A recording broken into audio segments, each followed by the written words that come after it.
Ed and Minnie Maurin, Maurin. It took more than 2 decades to find what happened to the elderly couple.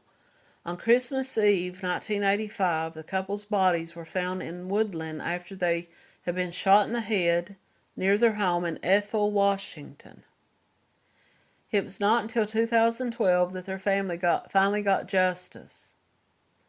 Witnesses came forward with evidence, but for years the couple's unexpected death baffled authorities.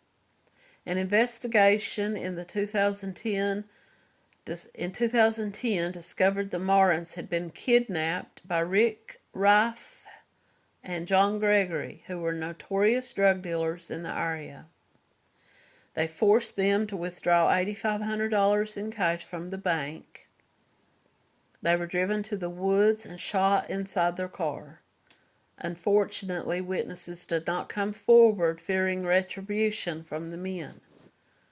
But years later, Rick and John Gregory were picked out of a lineup by a witness who saw them driving the car that belonged to this couple. 2 elderly Christmas tree farmers were murdered for money just days before Christmas. After a beloved Christmas tree couple, Christmas tree farmers, were executed in the front seat of their car, the hunt for their killer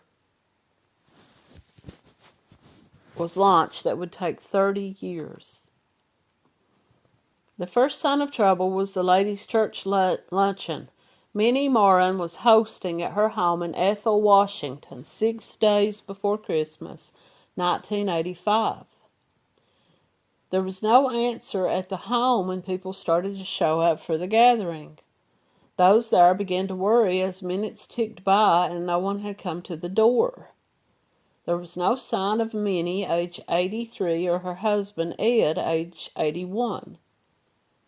The Christmas tree farmers were well known in the community, and it was unusual for them to not be at their 120-acre tree farm. There was no sign of them, and those who gathered reached out to their family and were told that they had not heard from them. Later that day, the sheriff's office was called. Shortly after 6 p.m., sheriff's deputies did a walk around the house and noticed several items out of place. Minnie's purse was found behind the couch with a newspaper laying on top of it. Ed's watch, which he never left home without, was found on the nightstand in the bedroom. There were bank statements laying in the bathroom.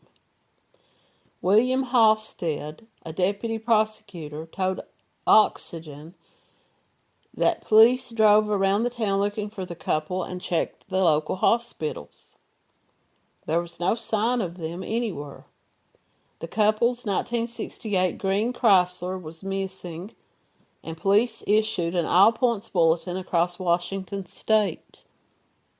Someone reported a car matching the description at the northeast lot of a parking area, and police confirmed that it was their car. Authorities made the gruesome discovery inside. The front seat was empty, but there was a substantial amount of blood. As more officers arrived on the scene, they found a red blanket draped over the bench seat. Under the blanket was a huge amount of blood, and they spotted a man's hat and shoe, as well as shotgun shells inside the vehicle and the cracked windshield on the passenger side. All the evidence indicated that the driver and passenger had suffered gunshot wounds. They did not know if the victims were alive or dead. Investigators returned to the couple's tree farm hoping to find clues. Police contacted the bank and discovered that Ed had stopped by on December the 19th, the same day the couple disappeared. Ed had called the bank around 10 a.m. and said that he was coming in to withdraw $8,500. He arrived at the bank about an hour or so after he called and told the teller that he was helping out a family member to purchase a car. Family members had no idea what he was talking about. They said that none of them were buying a car and that none of them had asked him for any money. On Christmas Eve, a man spotted what he thought was a mannequin in a ditch. But after taking a closer look, he realized that it was the body of an elderly woman. Along with the body, police discovered a bullet trail, a pool of blood, false teeth, a pair of glasses, and a comb. They also found the body of an elderly male which had been dragged several feet. An autopsy confirmed that these were the bodies of Ed and Minnie. This affected the community greatly. It affected everyone. When this happened, it just made Christmas become so sad. It changed everyone's lives. Several people came forward to say that they saw the green car with an older couple in the front seat and a man in the back seat. Witnesses also said they saw a man leaving the car with an item wrapped in a towel, which appeared to be a gun. They developed a composite sketch, but it didn't lead anywhere. Years passed and the murders went unsolved. But in 1992, a tip led them to Robin Rife, the estranged wife of Rick Rife. Rick and his brother, John Gregory, were well known by law enforcement. But the brothers had moved to Alaska in 1987, 2 years after the Maurins had been murdered. If anyone says they were not afraid of the Rife brothers, they were lying, because these were bad people. They were drug dealers, they were enforcers, they threatened people, and nobody really liked them. They were just not nice people at all. Robin Rife told Detective David Nizer that she dropped the brothers off about a mile away from the house on the night of the murders. She said the next morning she got a call from John telling her to come and pick them up.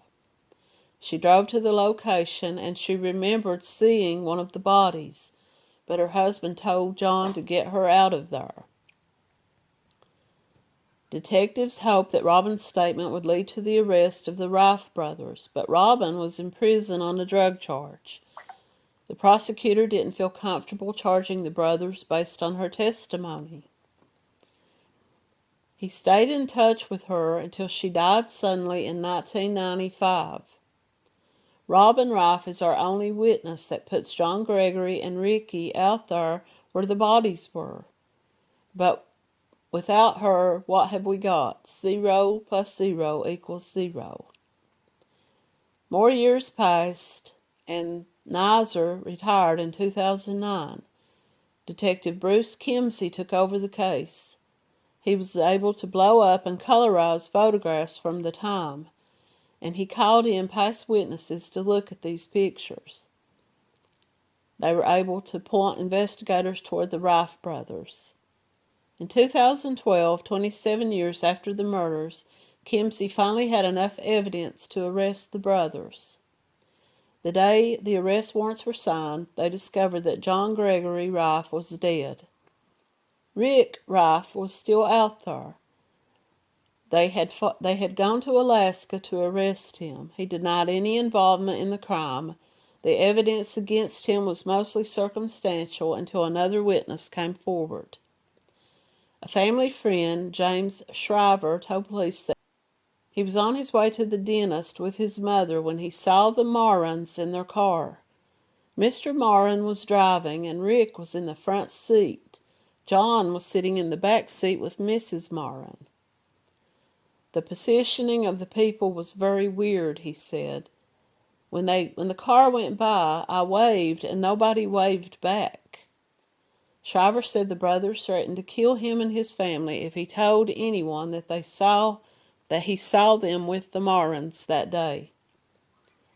I feel sorry for the family for me not coming forward earlier, he said. I did everything I knew within my power, and I still feel like I betrayed them.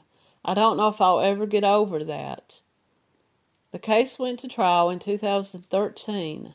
Rife was charged with 2 counts of murder in the first degree, 2 counts of robbery in the first degree, and 1 count of burglary in the first degree. He was found guilty and sentenced to 103 years in prison.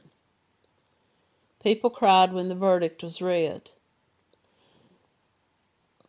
And there's probably more on this case, but that's just very sad. This elderly couple were well known in their community. They probably were not wealthy people, but these two men were just low-life degenerates who took from others. They were drug dealers, enforcers, and just bad people, it says here. And they just were opportunists. And they just killed these people for $8,000. And it's just very sad.